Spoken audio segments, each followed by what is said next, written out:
So when I got your package, I had just come home from spending the weekend with my brother. Was in a pretty bad mood because my mother was nagging at me and I had just spent 2 whole days hearing about how my brother's heart was broken. So I walked in and the box was sitting on the bench in the hall, and I picked it up and carried it into my guest bedroom. I usually sit there to think because the light is always so nice in there in the afternoon.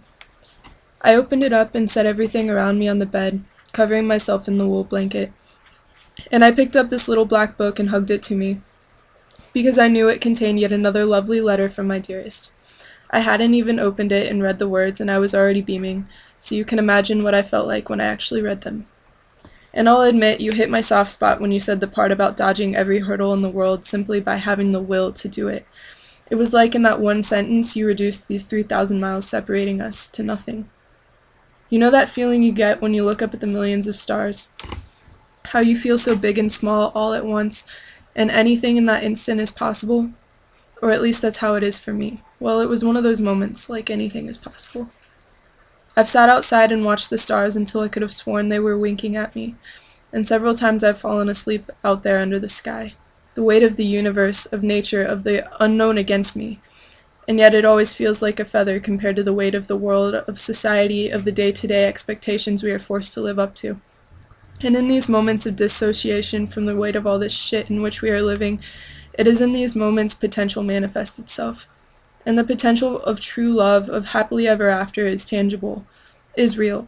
Now, it goes without saying that it isn't easy. It takes will, especially in a society where we haven't been disciplined or have even had the necessity to work through problems. You can't get any more than what you are willing to put into something. Stick a bunch of shit together with a masticated piece of chewing gum, and that's exactly what you have. But all of these people approach their lives with this chewing gum mentality, and you wonder why divorce rates are so high, why happily ever after fails. And it seems disheartening, but the stars have shed some light upon me, and so no, I don't believe it is blind hope that guides our future together, but yes, will rather. And our circumstances, which is indeed Latin, comes from the verb circumstare, formed from circum, around, and stare, to stand, if anything, go to show that we both have some pretty serious will. If this, what can't we overcome? In this dream, which apparently we both had, when I went back and tried to find some meaning behind it, at first I thought it couldn't mean anything good.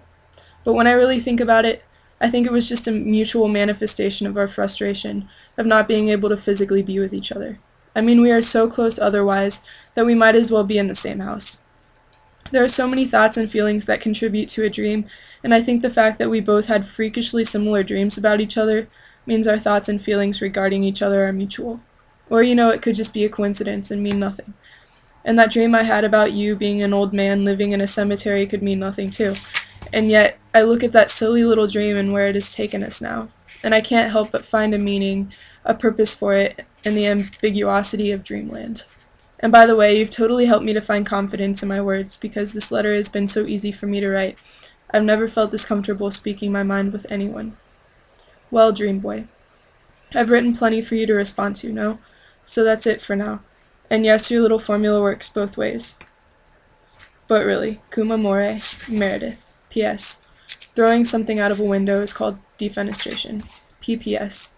I really thought that was the last one, but there is one more thing I would like to say. I want you to know that I'm proud of you for going back to school. I know it's not going to be easy financially, and you'll have to work, or you'll have quite a bit of work, and there will be times when you think you're crazy for ever wanting to go back. But it will be worth it, I'm sure. And even though I'm all the way over here, I'm totally there for you, always.